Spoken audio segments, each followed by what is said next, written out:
ఓం నమో నారాయణ. నది ప్రజల్ని విడిచిపోలేదు, భాష దేశాన్ని దాటిపోలేదు, నేను మన నేలని విడిచి పారిపోలేదు. చాలా కీలకమైన సభ ఇది. 100 రోజులు దాటింది ఎన్డీఏ ప్రభుత్వం ఏర్పాటై ఆంధ్రప్రదేశ్లో. ఈ 100 రోజులు ఎప్పుడు రోడ్ల మీదకి రాలా. బయటికి ఎంతసేపు అభివృద్ధి, సంక్షేమం, ప్రజలకు ఎలా మేలు చేయాలి, ఏమేం ప్రామిస్ చేశాం, వాటిని ఎలా నిలబెట్టుకోవాలి, ఆర్థిక వ్యవస్థ దెబ్బతింది, దాన్ని ఎలా నిలబెట్టాలి. గౌరవ ముఖ్యమంత్రి శ్రీ చంద్రబాబు నాయుడు గారు కానీ, క్యాబినెట్ కానీ, ఎన్డీఏ ఎమ్మెల్యేలు కానీ, జనసేన కానీ అందరం ఒకటే ఆలోచిస్తూ ఉన్నాం, రాష్ట్ర అభివృద్ధి ఎలా ముందుకు తీసుకెళ్ళాలి అని. గెలిచిన రోజున ఏం చెప్పాం? 164 సభ్యులు ఎమ్మెల్యేలుగా గెలిచి 21 మంది ఎంపీలుగా గెలిచి ఆంధ్రప్రదేశ్ బలం, ఆంధ్రప్రదేశ్ విజయం కేంద్ర ప్రభుత్వానికి వెన్నుదన్నుగా నిలబడింది. గెలవగానే నేను చెప్పింది కూడా ఒకటే, ఏ పార్టీ కూడా మనం పగా ప్రతీకార రాజకీయాలు ఉండవు, ద్వేషించం, చాలా మర్యాదగా వినమ్రతతోటి ఉన్నాం. దశాబ్దం పైన నన్ను వ్యక్తిగతంగా తిట్టారు, కించపరిచారు, అవమానం చేశారు, చాలా అవమానాలు పొందాం, పరాభావాలు చెందాం. ఏ రోజు పల్లెత్తు మాటల్లా. ఏ 7 కొండల వాడైతే, ఏ కలియుగ దైవం ఆయనకి కూడా అపచారం జరిగితే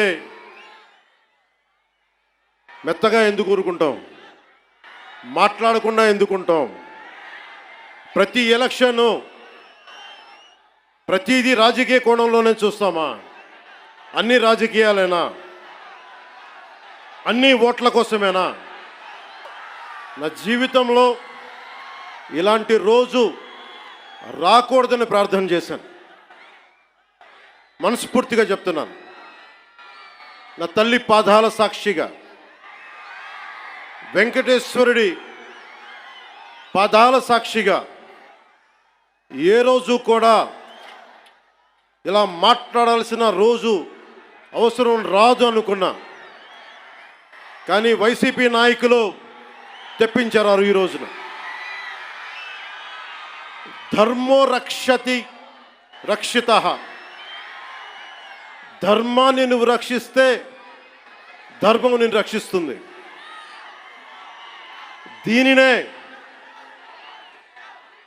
eminent jurist, legal luminary Nanibhai Palkhivala గారు చెప్పారు ఒక మాట. ధర్మో రక్షతి రక్షతః అని ఆయన చెప్పిన మాట. లా ఈజ్ కోడిఫైడ్ ధర్మాన్ని. ధర్మాన్ని ఒక క్రమంలో బిగిస్తే, ఒక చట్టంలో బిగిస్తే అది చట్టం అవుద్దని.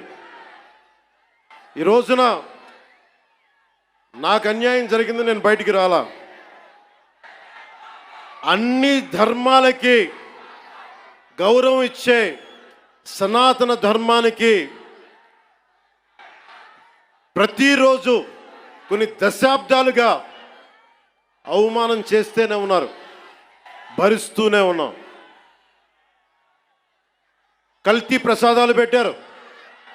ఇదే తిరుపతిలో గతంలో జరిగిన వారాహి సభలో మీకు తెలియజేశాను, అపచారం జరుగుతోంది, సరిదిద్దుకోండి అని చెప్పాను. విన్లా. 11 సీట్లకి భగవంతుడు కుదించిన బుద్ధిరాల.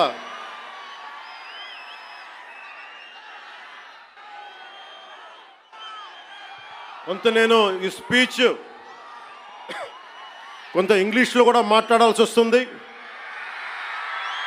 కశ్మీర్ నుంచి కన్యాకుమారి వరకు అర్థం అవ్వాలంటే కొంత ఇంగ్లీష్లో తప్పదు, అక్కడక్కడ కొంచెం సహకరించండి.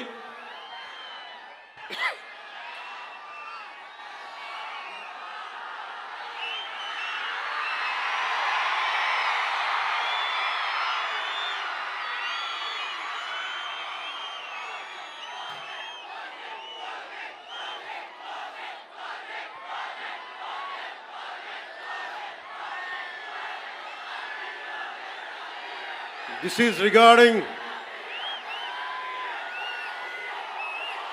మీరు ఇక్కడున్న యువతకి ఇది ఎలక్షన్ సమయం కాదు. వినండి, ఇది ఎలక్షన్ సమయం కాదు, సినిమా సమయం అంతకంటే కాదు. ఇది భగవంతుడి సమయం. ఇది